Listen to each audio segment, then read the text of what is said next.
Assalamualaikum warahmatullahi wabarakatuh. First of all, I will introduce myself. Okay, my name is Nurul Khaerini, NIM 1816040003. I'm from class Education Science. I will explain my video. The title is High Pressure Education. In Korea, education can be seen from the process of students to take the university or SNO entrance examination.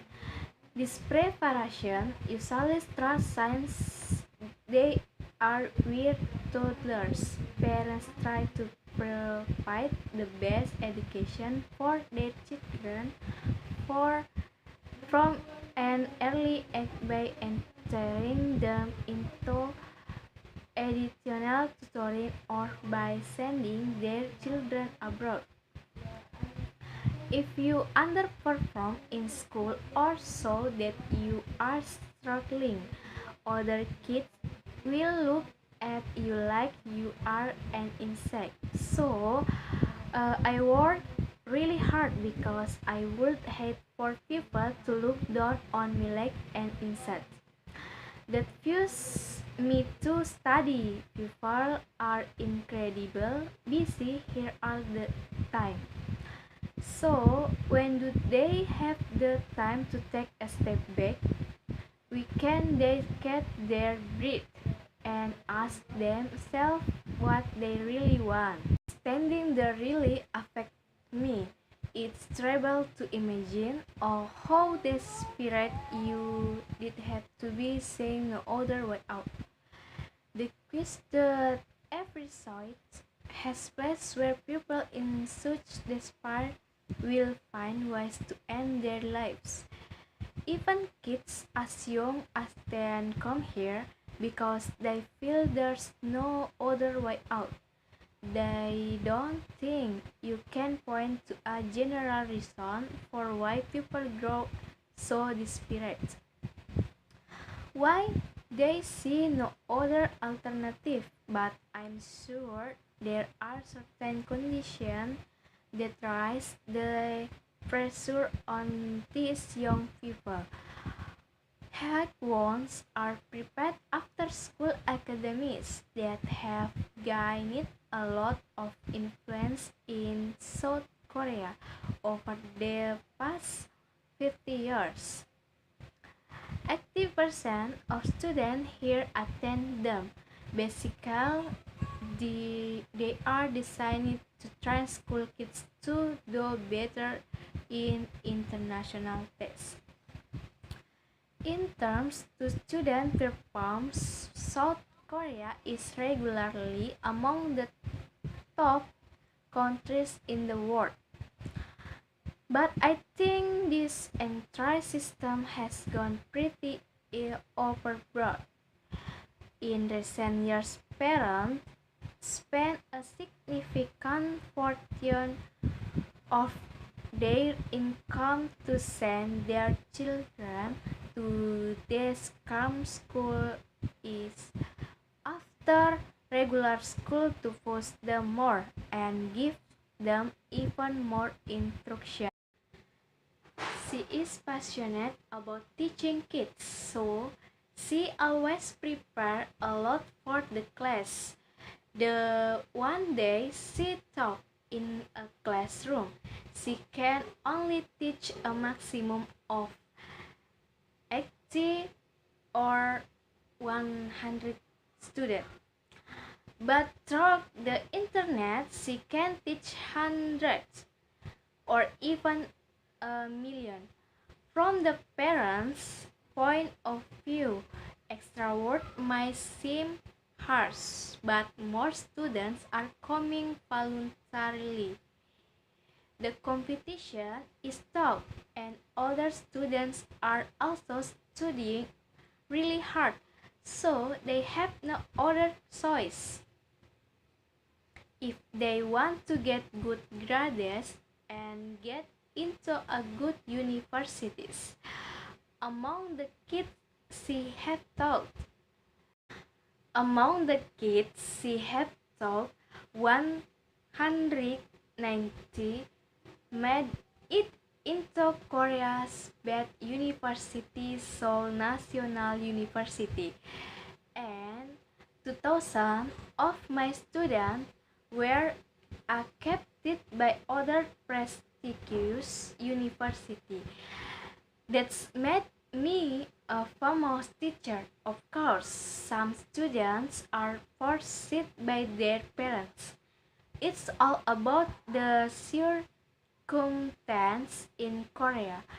This is not a country rich in natural resources like oil. We are not fortunate in that regard.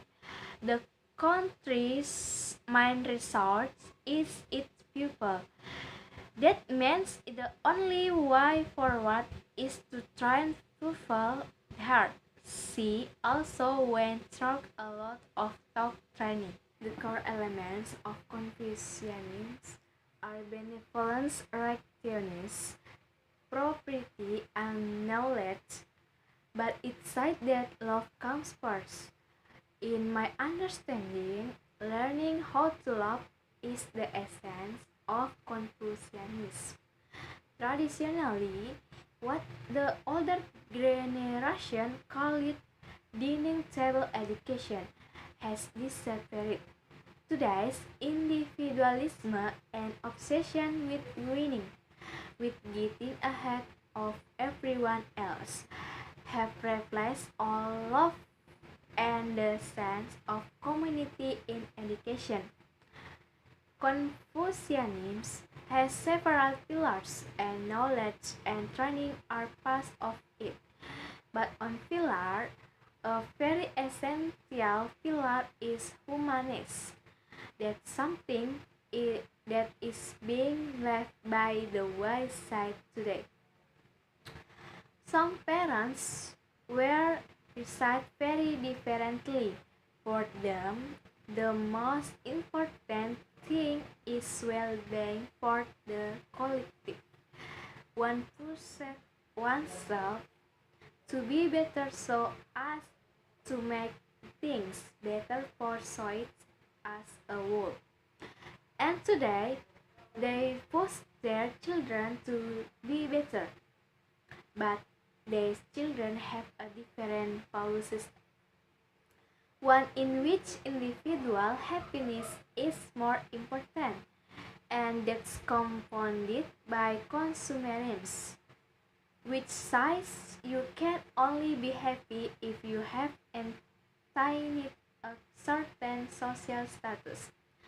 Together, that leads to a complete distortion of values.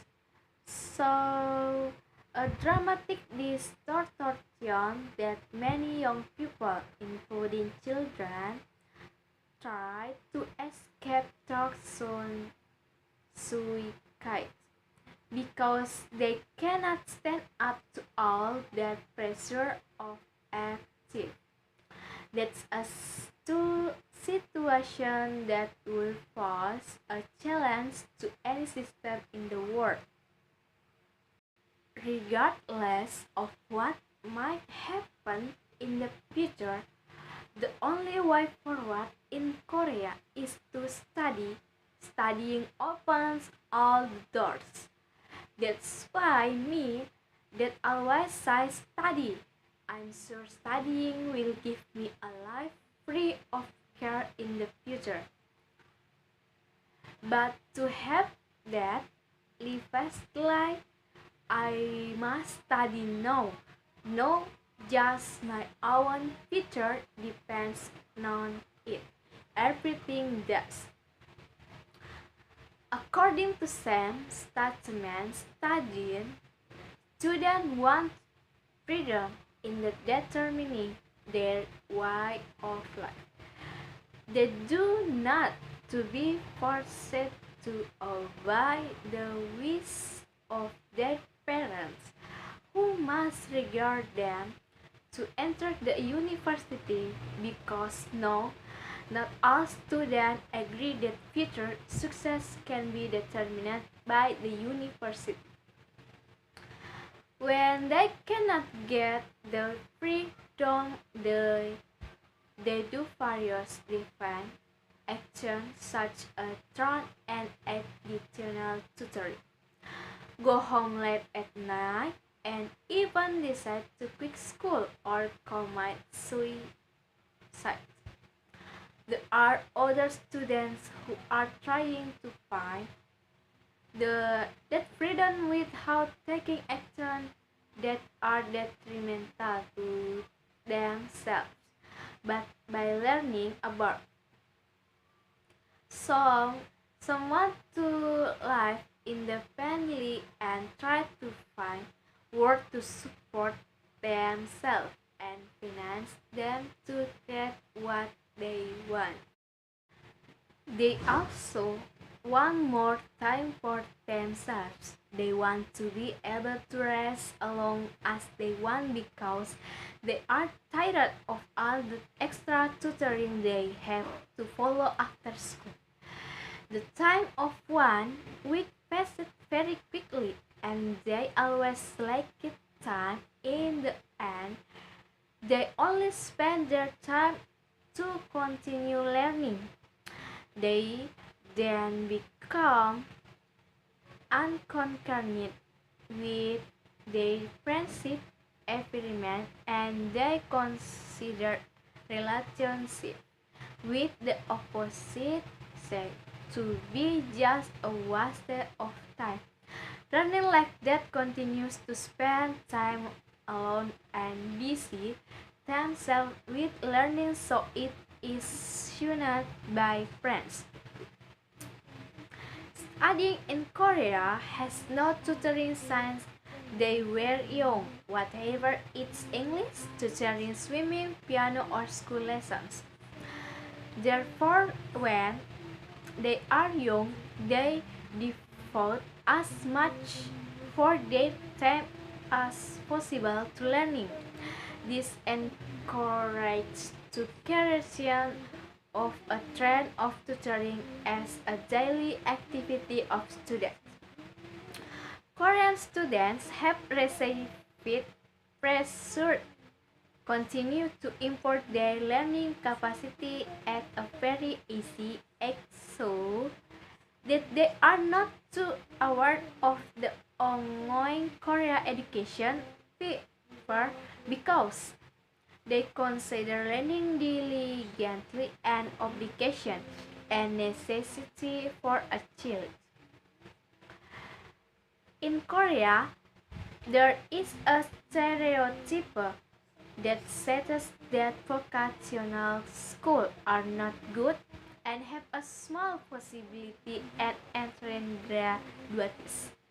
Student life is the property of the student itself, so the decision is in student hands.